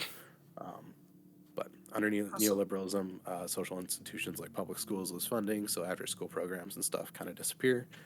Mental health institutions get defunded. Healthcare is privatized. Obviously, there's a lot of cons from that. I don't need to go into that. But even things like recent years when COVID happened. A lot of people were able to work from home if you're in an office environment. Um, but a lot of companies kind of shift the blame on this of being the issue of loneliness. Um, so they kind of want you to back in the office, even though the benefits from working from home are often pretty huge. You get less pressure from your managers breathing down your neck. You feel like you can actually take a break and aren't influenced to keep working because of the people around you. You're able to control your environment, etc., etc. So bring people back to the office won't solve this. Obviously, you're still just as alienated from your labor as your fellow workers. But companies would, much rather have you in a big building where you can be easily monitored, etc. Um, Mm-hmm. but we can also add to this to see. We're gonna do some corporate propaganda kind of peek ins. I'm not gonna talk too much about this just because it is very, corporate centric. It does extend to a lot of companies, but office workers, I think, get the brunt of it. So back in Marx's day, capitalists had a very different interaction with their workforce. Basically, the messaging back then was work for me or starve. Still the messaging today, but they definitely cloak it up. When you're forced to sell your labor power in order for a late wage, you have the opportunity to not sell your labor power, but you're not going to make any money then, and without social safety nets, you basically die. Homelessness, etc. But nowadays it's completely different. The company now creates things like a company culture, internal marketing, etc. Companies love to talk about how their culture and how great it is to be connected with your fellow workers and bosses. Everybody's friends, but etc. Bosses are now seen as your friend or fellow worker instead of the person who allows you to continue paying your bills. And your fear of authority kind of reduces a bit when you're kind of friendly around your boss. You can crack jokes at each other, blah blah blah, and kind of erases this hierarchy from your mind. Um, and it is. I don't blame people for buying into their company's culture because it is so much easier to buy into it and kind of get these relationships with bosses than to realize your real position in a company, which again is an interchangeable cog. And the contradictions between you and your boss are pretty great. Um, so it's much easier. It's easy to buy in because like it's much easier to say myself like I'm a marketer. I do graphic design at an agency, so it's much easier if I wake up every day and be like, oh, I help brands to have smart marketing and make fun and cool graphics to elevate their company's look instead of like being like, oh, I'm just making propaganda to make this company I have no stake or interest in look friendly and inviting and to help increase their profits. A big part of agency life as well is having PR teams that are often just there to kind of stir and change narratives when there's mistakes or things that happen. Um, so essentially, if we take my job as a graphic designer, I make things for companies. Um, I basically make the files, I send them off into oblivion. They pop up nowhere or everywhere, and it's like my name is not associated with it. Even as an agency to bigger companies, the agency does not even get mentioned. Um, so it's kind of a very alienating in that sense is that the work I put so much of my life into, I will never get credit for in the real world or anything like that. And even Mm-hmm. if you do win awards and stuff like that, those are the agency's properties. They are not yours. Um, and another cool thing, this will be like the last point of this corporate stuff, um, is this kind of way that companies use their own brand image in the hiring process. So huge companies will often like hire college graduates at a lower rate because of the company name or reputation. So, for example, if you graduate and have the choice between working at Nike or some local shoe company, you'll most likely choose Nike because of that brand's prestige and incredibly popular image, which will look fantastic on a resume or LinkedIn page. Mm-hmm. These companies can then take advantage of you and offer a lower rate and offer lower wages to those recent grad types and can get away with this because you can cite that it's a great opportunity at one of those most profitable companies in the world, and that you should be able to climb your way up the corporate ladder like everybody else. Um, so that's a very quick rundown of alienation. There is a lot of more philosophy and economics to this, but that would be too much. um, it gets pretty complicated pretty quick, but the basic premise is definitely there. Um, and these things can definitely lead to just increased loneliness, mental health crises that we've been seeing constantly, et cetera, et cetera. So it's a main kind of component to Marxism. It's like leads to surplus value, or it can lead to it. which is like one of the very, very, very main concepts of it. But it's a pretty it's a pretty depressing concept. It's one that we can see every day. And from an agitprop perspective, it is maybe one of the easiest concepts to talk about and get people on your side because everybody experiences this, Yeah. no matter what your job is, no matter where you're at. And I mean, we experience it every week. Like, you have to maintain a relationship. We have a podcast that I have to write for. We have videos that we need to record and edit every week. We have chores to do. You know, if your car has to get fixed, you got to do that. Grocery shopping, all of this. And it depends on your wage because to do all of this, you need money, but you also need time, which you don't have. So Yeah. it's a pretty depressing segment, Yeah. but incredibly important because in order to overcome these circumstances, we do need to know the functions of capitalism and how it works in order to find the contradictions and bring it to a point where we can overcome it. So, just a little bit of theory for you. Very. This was definitely one of the more eye-opening moments for me once I was getting into this and starting to read about it and see examples of it, because this is one of these things where you read it and then you go out in the real world and you experience it every single time. So that's what I got. Next week we're going to be talking about advertising and all of the great things that go along with that. That I think next time should be really fun. I don't know if it'll be next week. I'm going to be out of town for a while, so I'll be here for the podcast, but I don't know if I'll have a segment prepared. Okay. But I mean, I feel like the bi-weekly stuff is working well. I'm able to refine my scripts and be a little bit more to the point and not rambly. But we'll talk about advertising, history of it, and its modern day effects next time.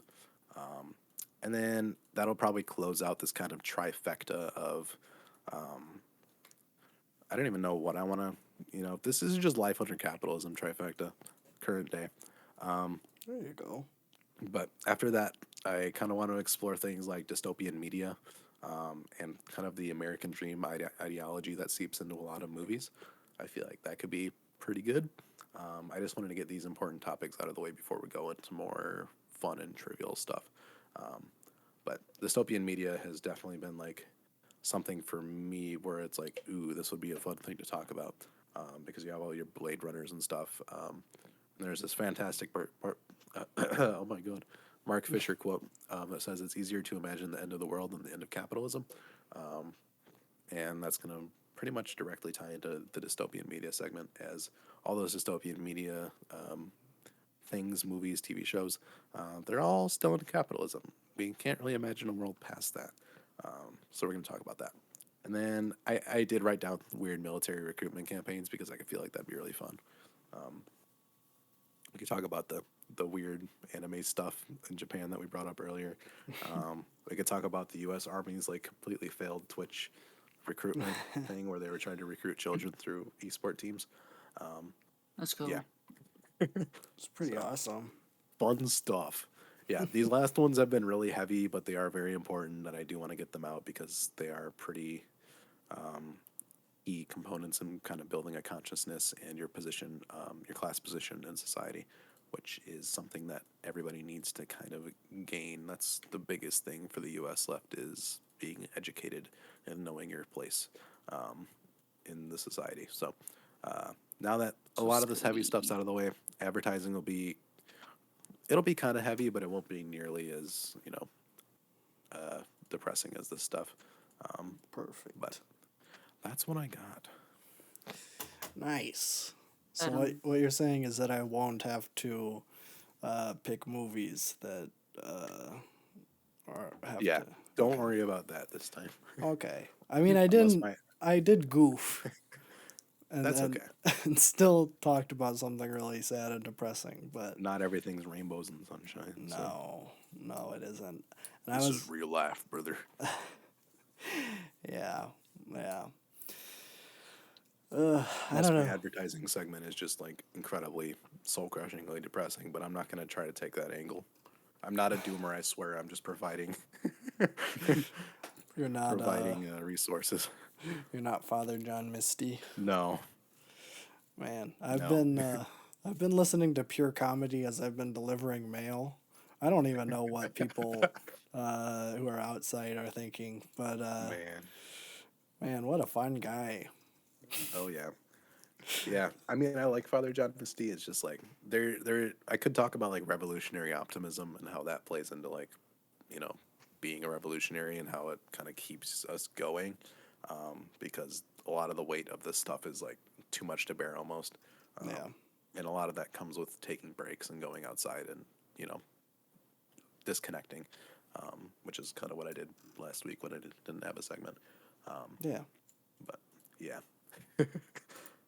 yeah, not a doomer, but you should know these things. Yeah. Yeah. Okay. Sometimes it is fun to be a doomer. Yeah, Sometimes sometimes it is it's fun not. to play into it Yeah. for about 2 days, and then it gets too much, and then it's like, okay. Yeah. Yeah. Mm. It's okay. It's okay. Yippee! Well, I Okay. suppose, yeah, but I don't think there's anything big happening for next week for gaming or anything. I don't think. No gamer. Barbie I did try comes to play out. that X Defiant beta, but I did not have time. So Oh, this is very sad. if That's I do okay. have time, I'll talk about it. Big Okay. sad. I do want to make a slight addendum because I did give out another 5-star this year. I forgot I gave Malcolm X 5 stars. Ah, yes. So, well, a little oopsie, but I mean, both of those movies I feel like deserve it, so I'm gonna keep it. Also, I saw that our buddy Grant finally increased his rating of Into the Spider-Verse. Like a complete madman, he had it at 3.5 stars. I don't know what happened, but I guess he rewatched it and gave it 4.5 stars. He So changed his mind. he changed his mind for the better. Also, he sent me a text message from an A24 movie and told me he loved it. So maybe there's a chance this is the Grant redemption arc. I'm not He's sure. redeeming himself. So I don't know. So yeah, that's it. Oh, speaking of, I didn't talk about this, but just a little addendum at the end. The new season of Always Sunny is fantastic. Is it? Yes, Oh. surprisingly so. Okay. I don't know what happened. I know that for the first time since I think season 11, they got the writing duo Martyr and Roselle back, and they were a part of the writing team for I think season 3 through season 11, and they left. I think one of them's on Rick and Morty. Like they went off and did separate things, and then they came back for this season, and holy moly, it shows. Like, I've only seen the first 3 episodes. I think there's one more out right now, but it feels like season like 8 or 9. Like it feels like we're in like classic Sunny again, and it's crazy. Like I'll have to what? give it a watch. Yeah, it's pretty good. It's pretty good. I was kind of blown away. Like I watched the first 2 episodes when they came out because Grant was texting me and being like, "Have you seen the new episodes? They're so good." I'm like, "Oh, okay, Grant said that," but well, he was right. Really good. So yeah, check out Sunny if you're into it. Or if you've gone away for a while, or you're not really feeling the new stuff, I would say that this new season's worth a watch. So far.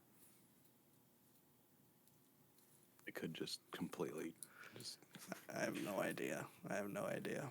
be the worst for the rest of the season. I suppose anything's possible, but I have don't faith. know. I watched the first 2 episodes and I'm like, okay, it's probably going to be downhill from there. And then the 3rd episode was really, really good too. So I don't know. Hopefully it's consistent. I know that this is the first season they've done since they've been doing the podcast, where they've been rewatching the older episodes, and I feel like that Could be interesting. probably has some impact too, where they're getting back to the roots a little bit. Yeah, I don't know, pretty good. It doesn't feel like I feel like the last couple of seasons have like been like political, Yeah. which is fine, but this just kind of gets back to the roots, and it's just a little bit. It's more of that like weird, quirky stuff. Yeah, they almost SNLified it the last couple of seasons. Which is Yeah. kinda weird. I mean, given a couple of episodes like the Mac episode. Yeah. I forgot what that one's called. Where he like does the interpretive dance or whatever. I That one's get really it. good. Yeah, I finally get it. Yeah, it's a good episode. It's just out of place in It is, the yeah. show it's in. It's a great like individual piece. Yeah. I don't know. Yeah, it's good. It's good. I'll have to keep watching. I've been meaning to talk about it, but I keep forgetting. So just bring it up at the end, I guess. When nobody's here. Nobody. We said that like on the main channel video, and then like, then, a couple 3 people people. come. Actually, I watch all of it all through the video. If you're still watching, type Bees Churger in the comments. Bees Trigger. If you're listening on streaming services, send us an email. You're gonna have to go to our YouTube channel. Oh, go to our YouTube channel and comment on the video. Anyways. Yeah. Or I guess theoretically you could review it on iTunes, but I don't Just say read those. Bees Churger. Yeah. I Give it 5 stars, then. use that. 5 stars, then rate it Bees Trigger. Bees It's your review. Oh, perfect. Bye.